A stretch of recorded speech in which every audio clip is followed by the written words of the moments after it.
From the heavens above Summerset, where crystal towers pierced the dawn, a young Altmer looked to the night sky and saw not constellations, but answers.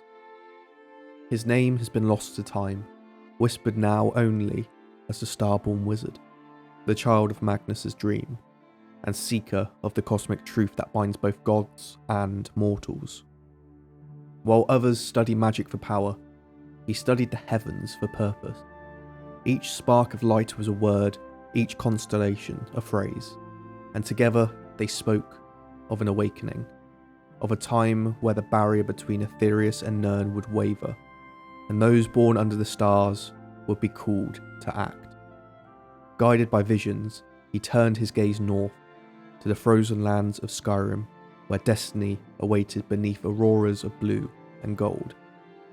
There, he would assemble allies of mortal flesh, wield the light of the sun, and channel the forgotten energy of the cosmos. For the stars remember their children, and the Starborn wizard was chosen to remember them in kind. To be born under the light of Summerset's sun is to be blessed by brilliance and cursed by expectation. Our Starborn wizard is an Altmer, the high elf of the Summerset Isles, proud, radiant, and attuned to the purest current of magicka flowing through Nirn. Their bloodline traces back to the early followers of Magnus, the god of magic, and their every breath hums with this lingering energy. But that divine heritage comes at a cost. Altmer are physically fragile. They are more scholars than soldiers, and their very essence burns brighter than it should. The same energy that fuels the power also makes them vulnerable to the raw elements. Fire, frost, and shock wound them deeper than they do other races of Tamriel. Yet this frailty is what defines their greatness. The Starborn wizard accepts it, embraces it, and turns it into purpose. With a starting base stats of 100 in health, 160 in magicka, and 100 in stamina, he is a character of intelligence and light, not brawn. That 160 magicka gives him the flexibility to control, to heal, and to devastate from afar, while companions handle the physical burden of battles. For the Birthsign, we have gone with the sign of the apprentice. To learn is to risk destruction, for true wisdom burns as much as it illuminates. The apprentice grants a massive 100 magicka and a 5 magicka regeneration per second, at the price of 25% magic damage taken until mastery of a magic skill. This is a double-edged choice, but a deliberate one. The Starborn wizard welcomes the danger in exchange for the endless river of magicka that fuels his celestial art. For a character of light, regeneration is life itself. Now for the traits. And here is where his celestial nature takes form. Our first trait we take is Sun-Kissed. The days empower him, but the nights test him. Our sun spells deal plus 15% extra damage, but we do take 25% more frost damage, rising to 50% at night. This perfectly mirrors the cosmic cycle, power waxing with the sun, waning with the moon. The Starborn wizard shines brightest when Skyrim is bathed in daylight. For our second trait, Jack of all spells. Novice, apprentice, and adept spells are 20% stronger or longer lasting, but expert and master are 20% weaker or shorter. This emphasises his breadth over specialisation, the hallmark of a true scholar. He doesn't wield apocalyptic magics, he thrives on versatility, sustaining his allies and bending the flow of combat through sheer adaptability. And after defeating Sun, we gain a new trait, the Soul Reaver trait. Enchantments are 10% stronger. Enchanted weapons consume 10% less charge, but weapon and armour base damage is reduced by 10%. But because we do not wear armour or use weapons, it's not much of a sacrifice. However, the meaning here is clear. The Starborn wizard sacrifices mortal might for divine efficiency. His strength lies not in blades, but in enchantments and magic that shape it. And he is not a warlock, nor a battle mage, nor a conjurer of flames or cheap tricks. He is a vessel of the stars, fragile in form, but infinite in potential. In the marble spires of Auridon, where moonlight gleams off glass towers and every shadow hums with the quiet magic, a boy was born beneath the constellation of the Apprentice. From the moment he opened his eyes, the world glowed. To others it was a simple light. To him it was language. Every shimmer of the moon, every gleam of dawn, they spoke. The stars whispered secrets older than Aedra or Daedra. He grew among scholars and sages, but while they studied the world, he studied the heavens. Obsessed with Magnus, the sun god who tore open the veil between Mundus and Aetherial, he sought to understand why the stars, the Magna still burned, even as their creator fled. He spent his youth in constant study, learning the structured teachings of the Synod, the experimental heresies of the College of Whispers, and the forbidden fragments of the Mages Guild's lost libraries. Yet none could sate his curiosity. It was during a solitary vigil, beneath the starlit waves of the Summerset's western shore, that the veil between the worlds thinned. And he heard it. The light is fading. The eyrie opens. Go north. A voice, vast and ancient, spoke through the constellation themselves. He awoke from a trance to find his tomes scorched with radiant markings, unfamiliar, yet divine. Magnus was stirring. The wizard knew then his path was clear. Skyrim, a land fractured, cold and ancient, yet alive with buried power. There the veil between Aetherial and Nirn was at its weakest. There he would find the key to the celestial convergence his visions foretold. But he knew he could not face what was coming alone. His strength was not of sword or shield, but of wisdom, restoration, and unity. So he sought companions, not servants, but kindred souls, warriors, mercenaries, knights, and wanderers, who could anchor him to the mortal world while he channeled the divine. Through them, he would create balance. Through them, he would survive. And through them, he would remember that even the brightest star shines only when surrounded by others. The Starborn wizard walks not to conquer, but to understand, to heal, to protect, and to ensure when the stars call again, Nirn will be ready to listen. And now onto the followers and role-playing section of this build. No stars shine alone. Each burns brighter when part of a constellation, and the Starborn wizard is not the lone wanderer of prophecy. He is not the blade of destiny, nor the hand of vengeance. He is the light that binds them all together. In a world where every hero believes to be the centre of the story, the Starborn wizard is something different. The one who ensures everyone else makes it home. This is a support and control build, yes, but more importantly, it's a leadership fantasy build. It's what Skyrim would look like if you were the wise sage at the centre of a D&D party, the mentor, the tactician, the celestial scholar guiding the band of heroes through chaos. I personally like to think of him as Elminster. For the Starborn company and recommended followers, from the moment you step into Skyrim, your journey isn't to conquer, but it is to assemble. The wizard's story is one of uniting souls under the light of the stars. Here's the recommended order to gather your companions, each one symbolising a celestial aspect of your constellation of heroes. Gore. I call him the Iron Star.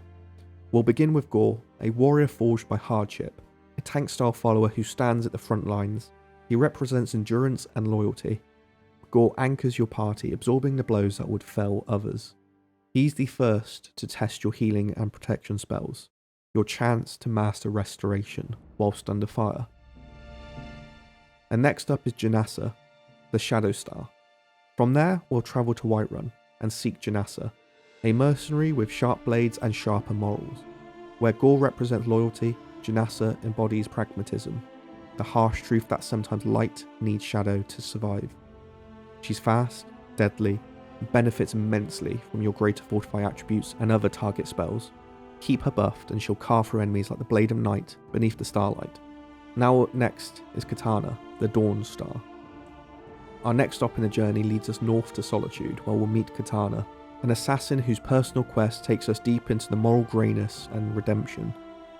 Katana is a thematic counterpart to the Starborn Wizard, the dawn to his dusk, the mortal embodiment of light through struggle.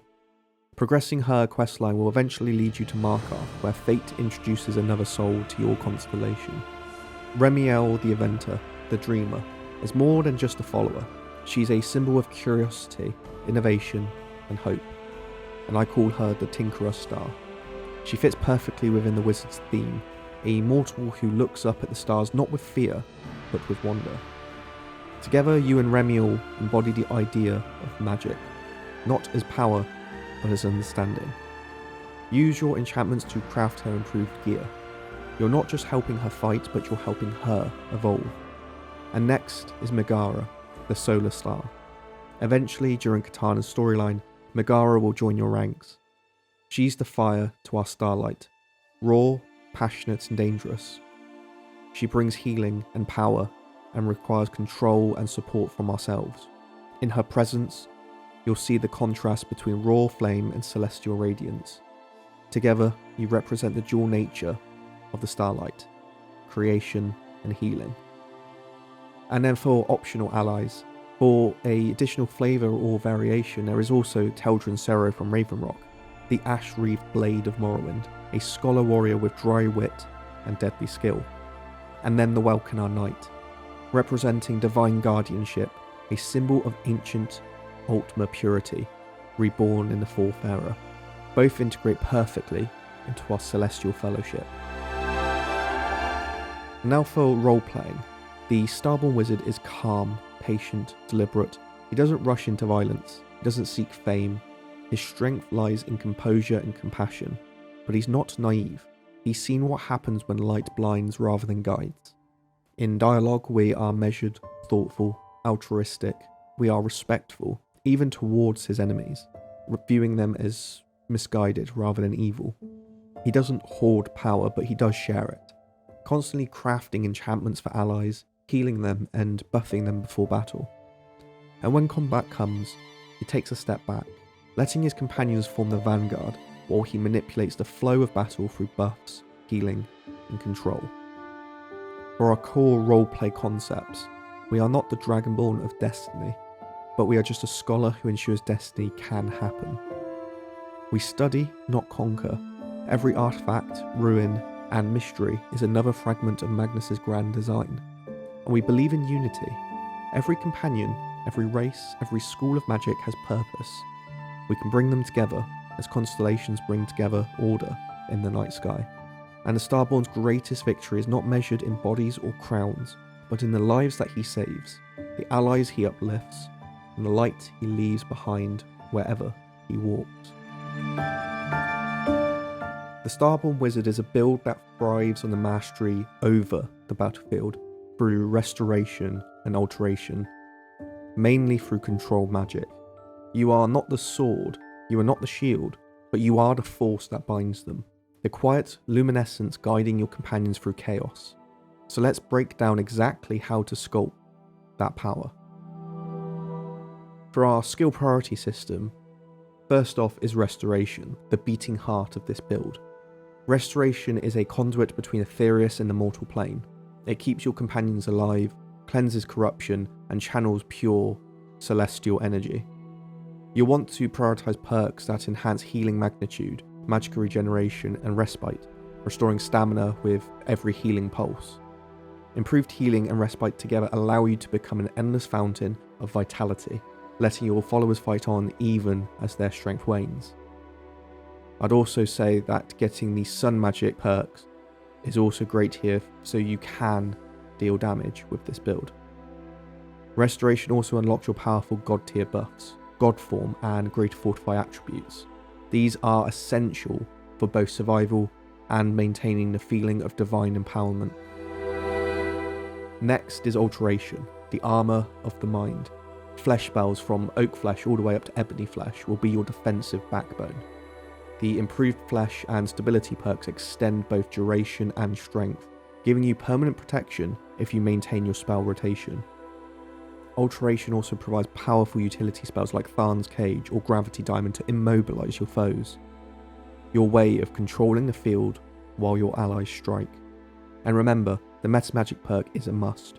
Casting for 50% more magicka but gaining 20% magnitude or duration is absolutely worth it. You're a Celestial Scholar, not a brawler, so make every cast of your spells count. And then we go to speech, the power of presence.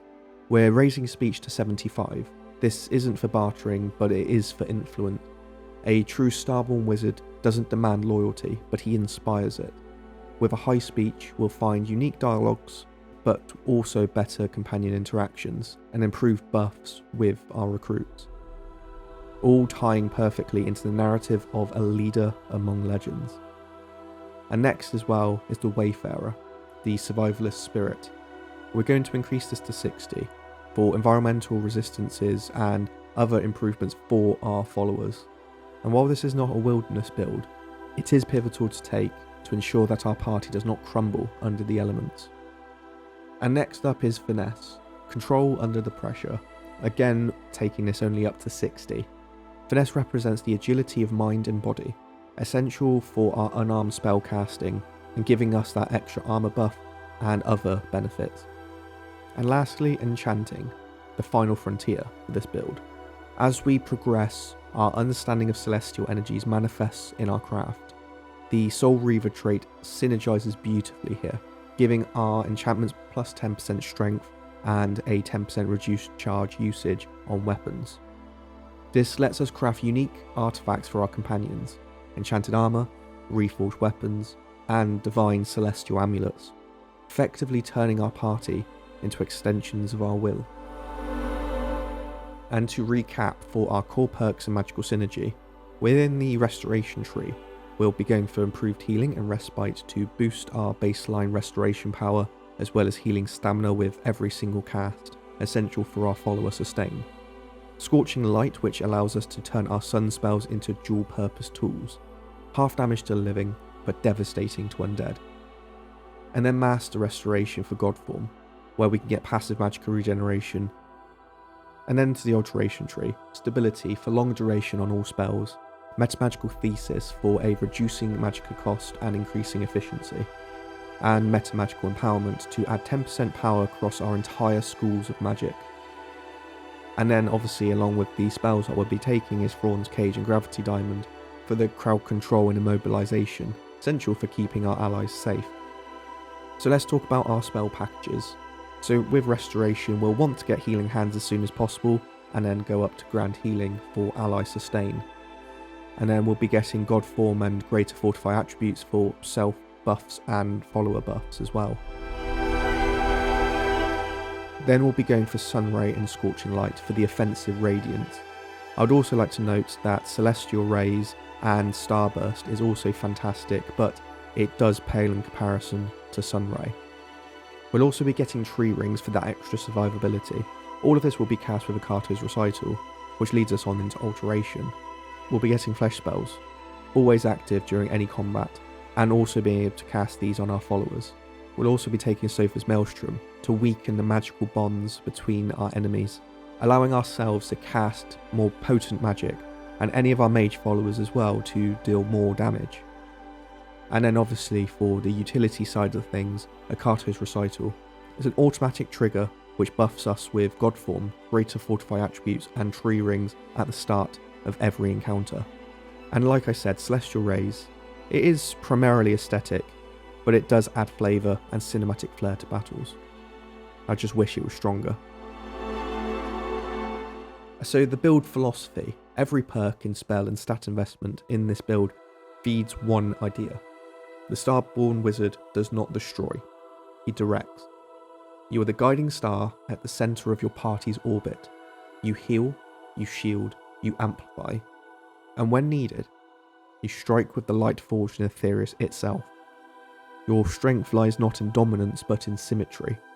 every companion and every spell, every enchantment, all moving as part of one celestial dance. As the warriors strike and the thieves evade, the Starborn wizard observes and rewrites the ending. Now for our gear section of the build. The Starborn wizard isn't defined by steel or plate. His protection comes from wards, his offense from the light of Magnus itself. Every piece of gear you wear is symbolic, a fragment of the cosmos bound to flesh. Let's walk through his equipment setup. Each item chosen to reflect his celestial purpose while reinforcing his role as the radiant centre of a unified party. For the robes, we have gone with the Starborn robes, a Rule 11 exclusive mod found via the Discord community. These robes are our lifeline. Elegant and glowing with ethereal energy, the Starborn robes amplify your magicka regeneration and our magicka itself, and spell efficiency across restoration and alteration. They also look the part. This is the armour of a scholar, not a soldier, one who commands through wisdom and faith in the stars. For a optional replacer, if you're not into using modded robes, then the Archmage's robes do make a good substitute. They are less thematic, but mechanically sound, doing similar stuff. Or if you like to go for an armoured version of this build, Azadal's is perfect to wear. And now for the ring, a relic once worn by those who guided emperors, and now it guides the last of the Starborn, which is the Mentor's ring. Found during the fishing line quests, the ring reduces spell cost by 10%, and with Sidetrack King's unofficial Lorerim patch, it regenerates 1 point of magicka per second. It's a small buff, but symbolic. The ring reinforces the theme of mentorship, a reminder that your role is not domination, but guidance. It's perfect for the support archetype, allowing longer spell rotations and fewer magical droughts within mid-battle. For the amulet options, we have two clear choices here depending on your preferred playstyle. The Amulet of Mara is actually perfect for this build, with a 7% reduction to restoration spell costs. Thematically ties beautifully with the idea of compassion and divine aid. Perfect for those who want to lean fully into the healer and protector aspect of the Starborn wizard. And side note, you could take good natured with this build as well, wearing the Amulet of Mara. For our second amulet choice, we have gone with the Golder's Amulet, plus 30 to our health, magicka and stamina. A relic of unity, forged from three brothers. This amulet mirrors the wizard's philosophy, strength through balance. Choose this if you want a more general survivability and resilience during long engagements. Both are lore appropriate, both are viable. The Amulet of Mara if you are the saintly celestial healer, or the Golder's Amulet if you are a pragmatic cosmic scholar. I would like to note as well, you can enchant your own ring and amulet. Now for weapons. While this is not a weapon focused build, every mage must carry a staff, something to channel their magic through. You want staves, enchanted daggers, or maybe even bound weapons, but this is purely for roleplay or emergency defense. My personal recommended options is the Staff of Magnus, a perfect lore fit staff, symbolising your connection to a god who first gave mortals magic. Another recommended option is also Dawnbreaker, obtained through Meridia's questline, and also she is an ex-member of the Magna G. For enchantments with our Soul Reaver trait, enchantments are 10% stronger, and we'll use this to our advantage wisely. And here's how to enchant for both ourselves and our followers. For personal enchantments, we'll want Fortify Magicka Regeneration, Fortify Restoration and Alteration, and also any Resist Magic and Resist Frost enchantments too. This will counter the vulnerability of our Altmer Blood and our Sun-Kissed trait. For our follower gear, we'd want to get Fortify Health, Fortify Stamina Regen, Fortify One-Handed or Archery depending on our follower weapon types, and also just resisting magical damage and elemental damage. Crafting the enchanted gear for our companions isn't just a power move, it is also character companion roleplay. You're not merely equipping allies, you're empowering them up with our constellation. Each follower becomes a living star within our orbit. And then the symbolism in our equipment. Every item of the Starborn Wizard's kit is deliberate. His robes mirror the constellations, his amulet connects him to divinity or balance, his ring symbolises guidance, and his staff channels the light of creation itself. Together they tell a story, and he is the last student of the stars, walking among mortals to remind them that even in the coldest night, the heavens do still burn. For personal enchantments, we'll want Fortify Magicka Regeneration, Fortify Restoration and Alteration, and also any Resist Magic and Resist Frost enchantments too. This will counter the vulnerability of our Altmer Blood and our Sun-Kissed trait. For our follower gear, we'd want to get Fortify Health, Fortify Stamina Regen, Fortify One-Handed or Archery depending on our follower weapon types, and also just resisting magical damage and elemental damage. Crafting the enchanted gear for our companions isn't just a power move, it is also character companion roleplay. You're not merely equipping allies, you're empowering them up with our constellation. Each follower becomes a living star within our orbit. And then the symbolism in our equipment. Every item of the Starborn Wizard's kit is deliberate. His robes mirror the constellations, his amulet connects him to divinity or balance, his ring symbolises guidance, and his staff channels the light of creation itself. Together they tell a story, and he is the last student of the stars, walking among mortals to remind them that even in the coldest night, the heavens do still burn. The Starborn Wizard is unlike any other mage build in Skyrim. He's not a glass cannon or a lone god among mortals. He's the architect of victory. His power lies in his ability to read a fight, react with calm precision and turn chaos into orchestration. This build plays like a conductor of the stars.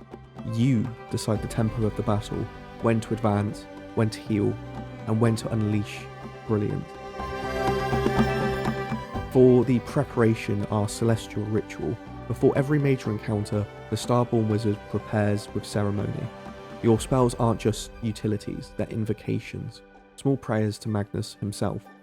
For myself, I'll cast Akato's Recital and bind it with these 3 spells as our buffs. Godform, for our continuous magical regeneration whilst above half health. Greater Fortify Attributes, to boost our endurance, intelligence and stamina. Tree Rings, our massive health increase, giving us that extra survivability. Once cast, these will activate automatically when combat begins, making us feel like a pure being of starlight when entering battle. The moment you step into combat range and your buffs flare to life, that's the moment you become the Starborn Wizard. And whilst in combat, controlling through the calm of battle. When the battle starts, resist the urge to spam our sun spells or rush forward. You are the eye of the storm, not its fury. Let your companions move in first. Gore leading the charge, Janassa circling for flanks, Katana shadow dashing and holding the line. Our job is to keep them alive, empowered and radiant. For combat flow examples, we cast Ebony Flesh or Tree Rings if they're not already active. Throw down Gravity Diamond or Tharn's Cage to immobilize priority targets, mages and archers specifically. And we'll cast our Healing Hands or Grand Healing when allies drop below half health. We'll layer in Sun Rays and Scorching Lights for sustained damage, great against undead, but now effective against mortals too thanks to our perk synergy. And we'll reapply buffs mid-combat when possible. Greater Fortify Attribute keeps our followers on the front line unstoppable. The rhythm of this build is measured. Every spell has intention and every cast has purpose. You're not wasting magicka, you're shaping destiny. And then for the offensive part of this build, though we're a support mage, don't underestimate your power. When the situation demands it, we can unleash Celestial Fury. Sunray is our bread and butter, reliable, radiant, and thematically perfect. Starfall, while not the highest damaging nuke, it is excellent for group control and magicka drain, softening enemies for your companions. And against undead, our sun spells become divine judgment, burning through Draugr, vampires and necromancers alike. When casting offensively, position yourself behind your allies or teleport behind the enemies. Think of yourselves as the sun rising over their shoulders. Your light empowers them, blinds your enemies, and ensures that no one fights alone. And the Starborn Wizard's greatest strength isn't any one spell, it's his synergy. He moves in rhythm with the party, weaving through combat like a celestial conductor. Gore draws out attention, you heal and you buff him. Janassa strikes from the shadows, using greater fortify attributes to boost her stamina and health. Remiel hangs back, you keep her alive and enhance her mechanical constructs. Megara is there to help you keep everyone else alive, turning their rage into a divine spectacle. Between battles, we are the Wanderer of Light. Outside combat, the wizard will travel with grace and quiet curiosity.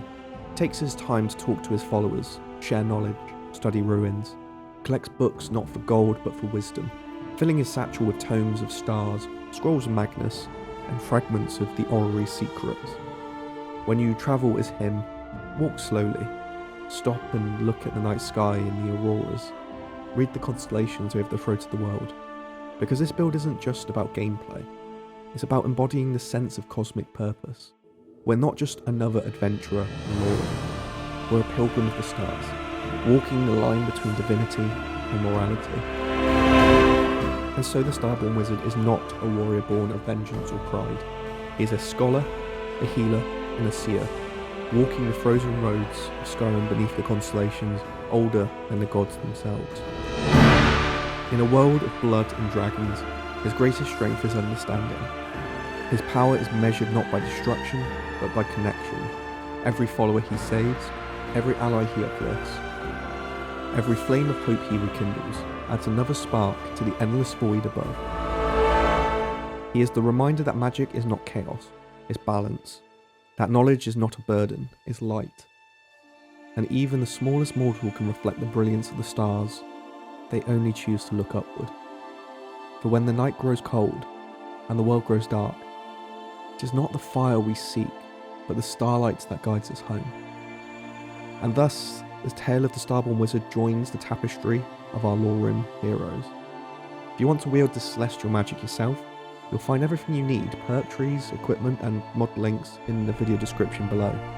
And as always, if you've enjoyed this build, leave a like, subscribe, and share your favourite follower combinations for the Starborn wizard in the comments.